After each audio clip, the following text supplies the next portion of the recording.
одиме прво во мултиетничко Кичево. Таму е Дејан Трајковски. Дејан, како изминува гласањето? Во текот на денот беше забележлив нешто повисок одзив. Да, така, Бубе, можам да го потврдам тоа што го кажа. Кичево е навистина раздвижено, граѓани во голем број се излезени да си го остварат демократското право и да го дадат својот глас.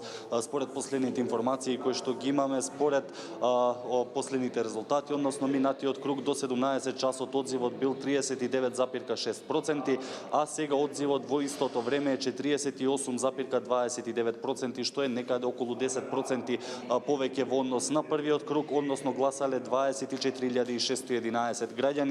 Ваквите бројки во некоја рака може да се каже дека се очекувани, односно според кампањата во изминатите 2 недели, каде што имаше доста остри пораки тука за Кичево, воедно и повици за етничко и неетничко гласање. Граѓаните кои што ги анкетиравме денеска велат дека невообичаено многу луѓе има денеска во Кичево, некои тоа го припишуваат на мобилизацијата за гласање, други пак велат дека се раздвижила и диаспората, па предлагам тука да слушнеме од граѓаните што порача. Поголемиот дел од кичевчани дека ќе го остварат тоа право и ќе излезат на гласање. Според бројките Кичево има најголема излезеност. Како го коментирате тоа?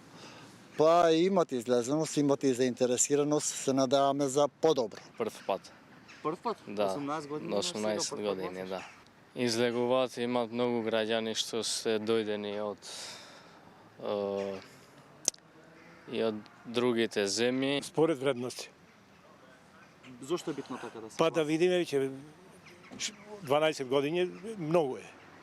Битно е ако се свесни, ако не, немна работа.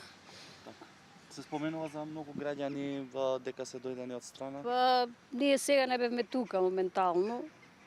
Така велат, па колку е точно не знаеме.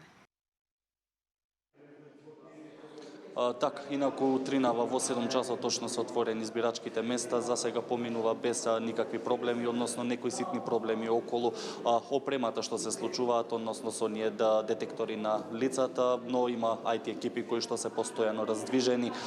Кичево е навистина голема општина, велата се трудат да постигнат секаде за да го донесат во ред целиот процес, колку што може да се види и тука додека сме ние вклучени, дека граѓаните се уште се движат, се користи се уште времето за да се даде својот глас. Разговаравме и со оние лица кои што се тука задолжени во одборите, па предлагам и тие да кажат како се одвива целиот процес.